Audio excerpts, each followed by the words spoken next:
Hello everyone and welcome back to the channel here. So as you know, if you've been following the series, I have been doing a Amazon PC build guide for a gaming PC. So far I've done quite a few. I think I've done 3 so far. I've done the $900 PC, $600 and $400 if I remember correctly. So today I thought I would do the $300. Now this is tough because that's not a lot of money for a PC. Of course, I'm not actually building these PCs. This is sort of like a theoretical build guide and just the parts that I would pick if I had that amount of money available to build a PC with. So that's sort of the idea for the series. And the thing is, it's on Amazon only for this series specifically, and it is new parts. It can't be secondhand. Of course, if you can buy secondhand, that'll help a great lot with pricing and just, you know, locally found parts and stuff like that. So there are advantages. But for this, it's just theoretical if you want to buy a new PC at a certain price point. So with that said, let's move on to the parts that I've chosen. Now, $300 is tough. It's not a lot of money to buy a PC with. You know, you get CPUs that's more than $300 these days. So it was tough to buy something. And unfortunately, I was unable to work a graphics card into that price.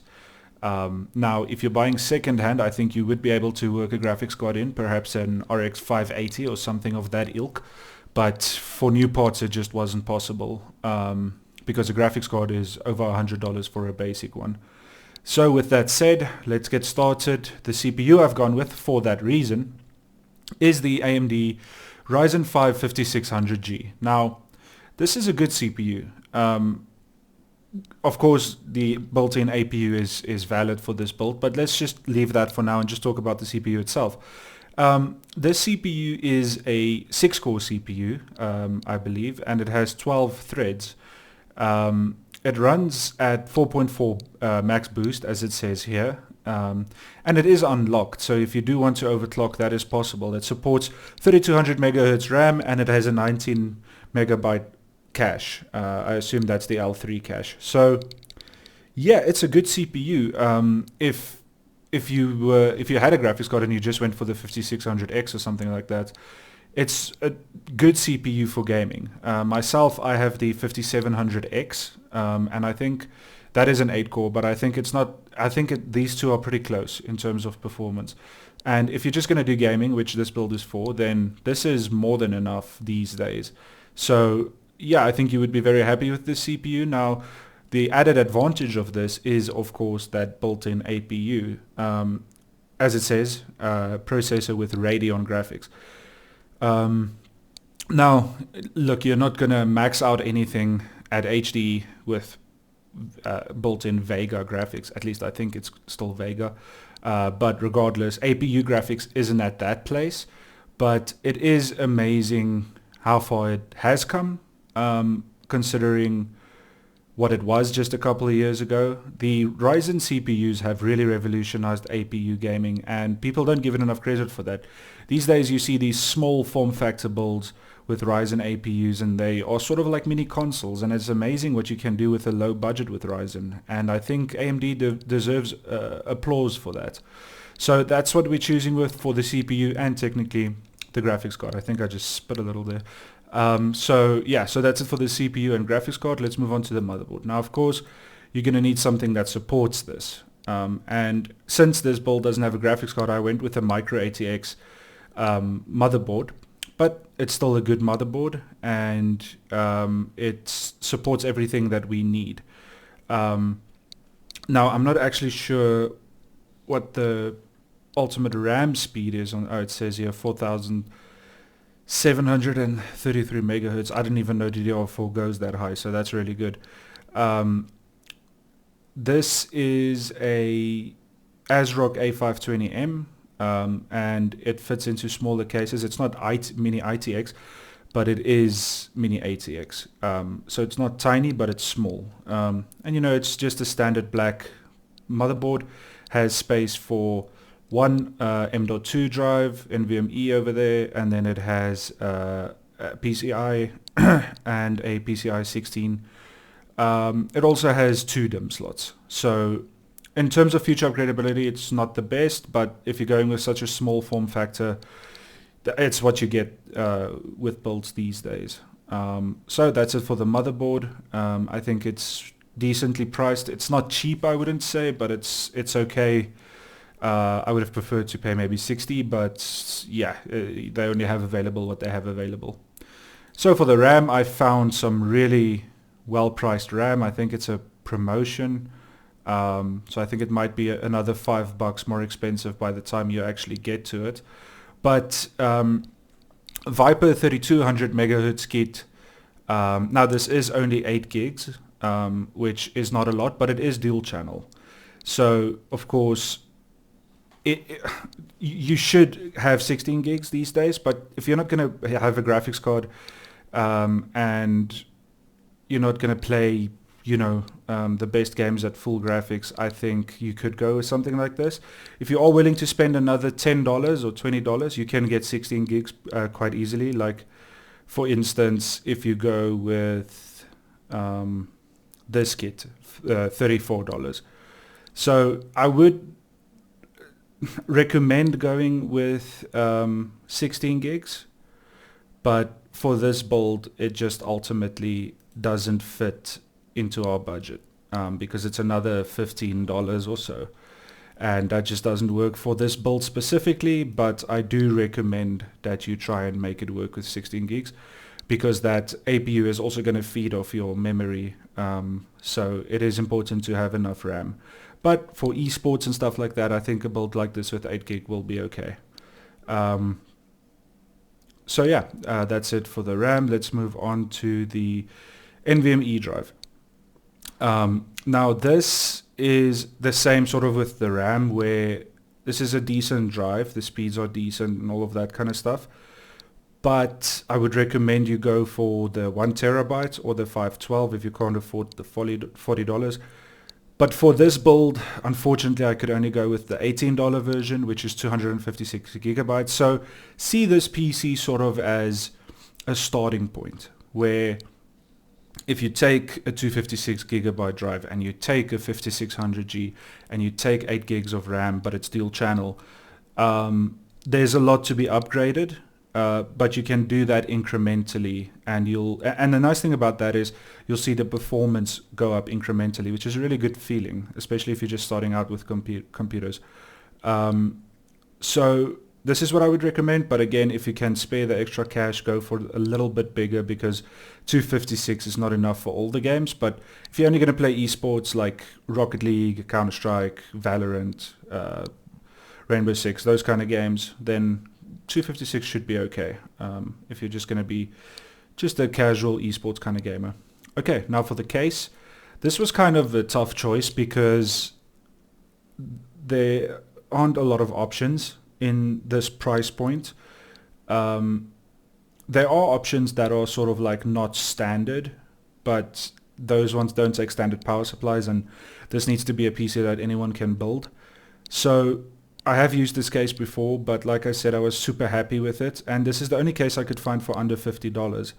I see that it has this bigger brother version, which is really cool looking. I haven't seen it yet, but that's another $15, which isn't that bad really, but when you're talking about these fine margins for pricing, it just won't work. But I might use this in another build.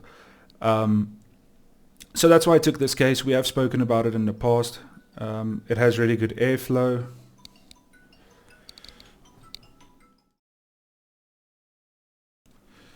Sorry about that, had to answer the phone there.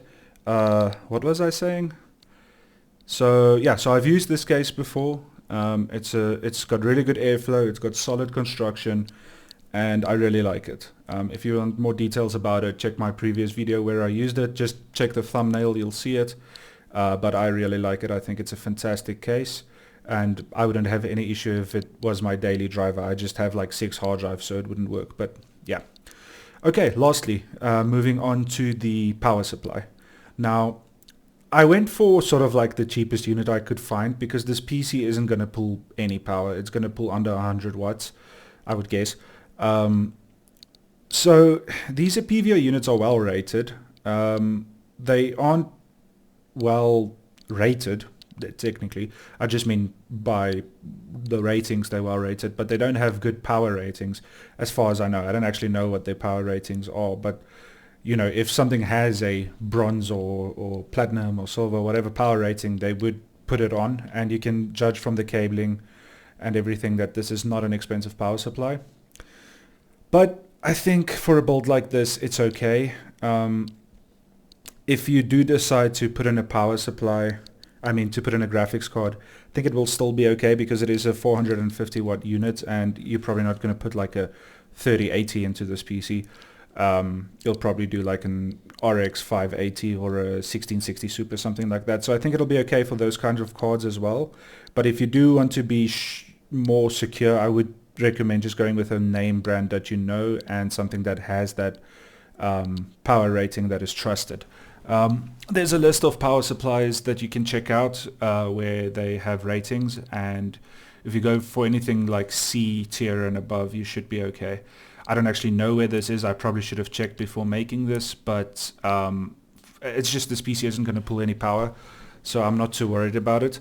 But when you do upgrade to more RAM and you want to get maybe an AIO, you want to get more fans, you want to get lights, you want to get a graphics card, maybe in that case it's better to upgrade.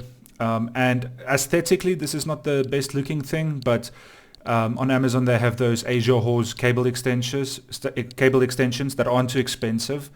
I think they're like $20. So if you have you put like red lights in it, you can get red cable extensions and plug them in, make it look a lot nicer for a cheap price.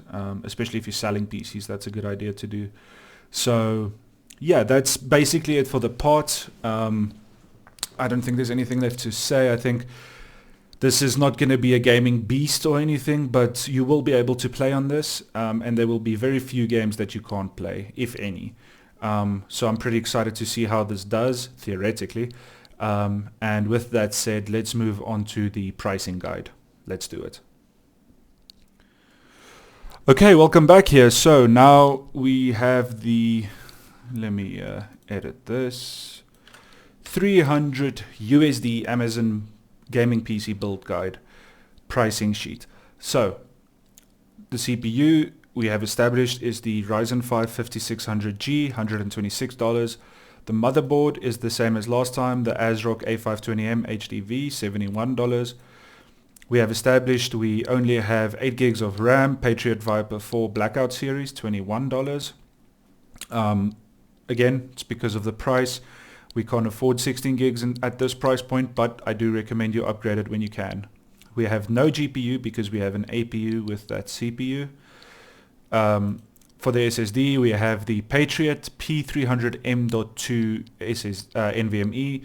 This is the 256 gigabyte version, coming in at $18. Again, upgrade that space when you can. Maybe add a 1 terabyte SSD and put it in the case.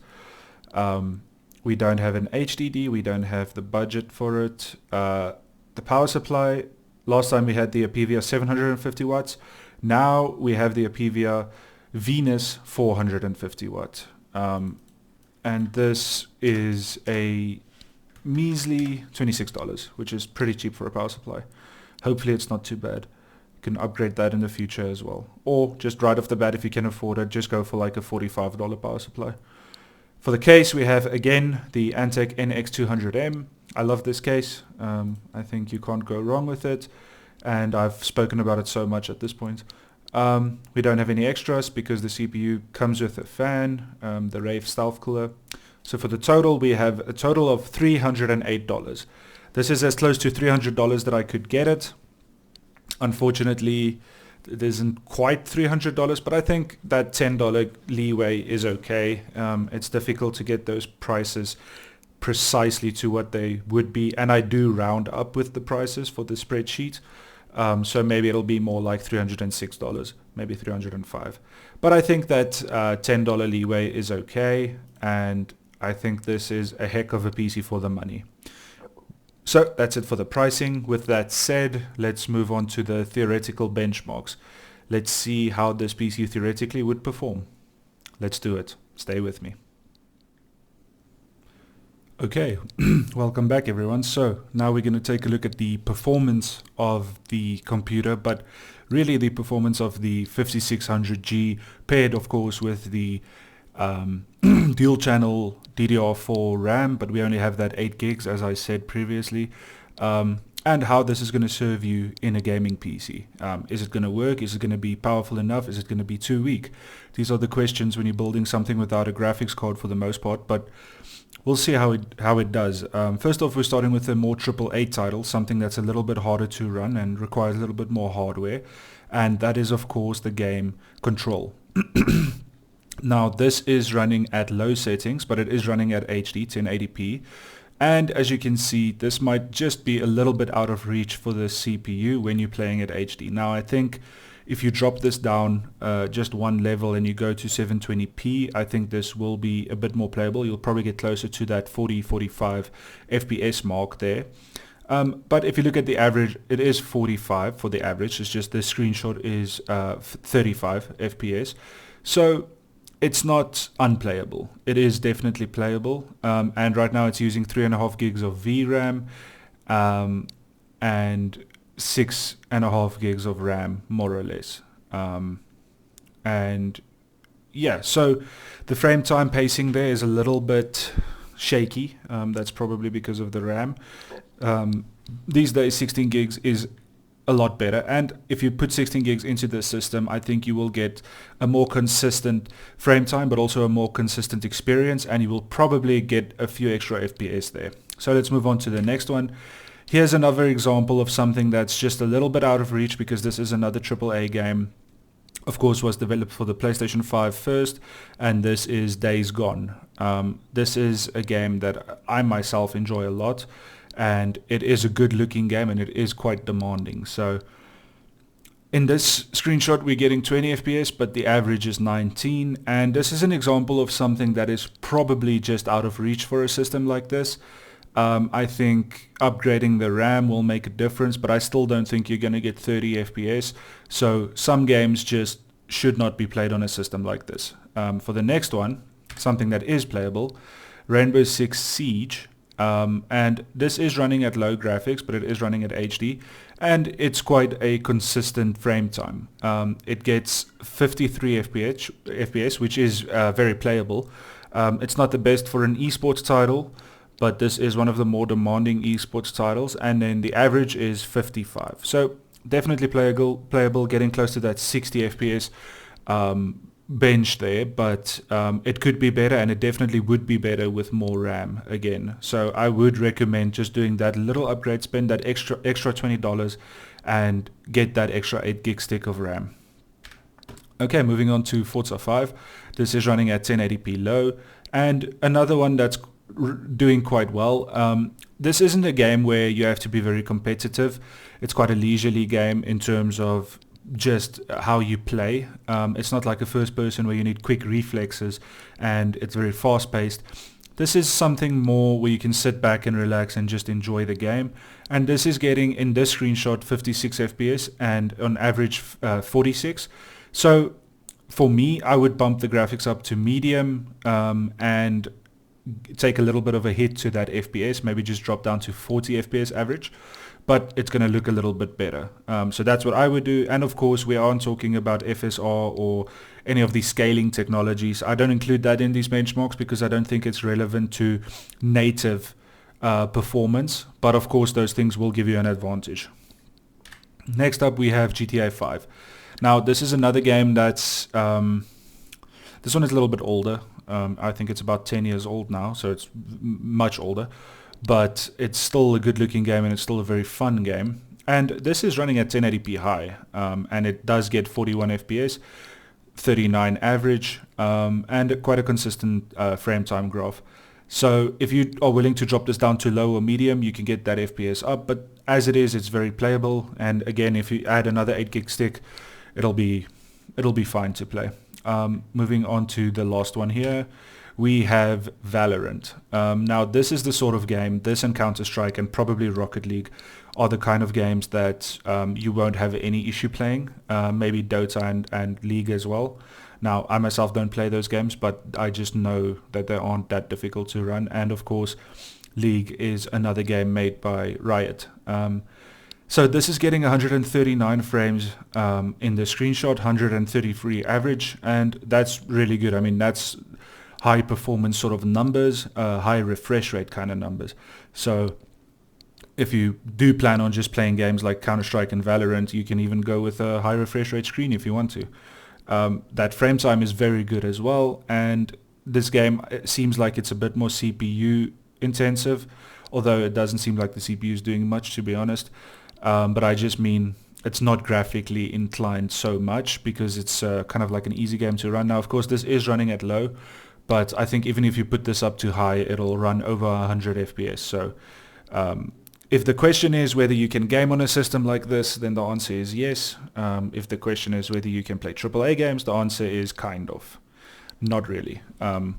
If you are okay with low frame rates, then yes, but it's not going to be the best experience. And as I've said throughout, if you are willing to pay a little bit more and get that extra 8 gig stick of RAM, I think that's going to make a whole world of difference. But again, it is incredible what AMD have done with APUs and how they are advancing. They are much more powerful than what they were, and it is amazing that for $300 you can build a PC that you can play competitive games with your friends with.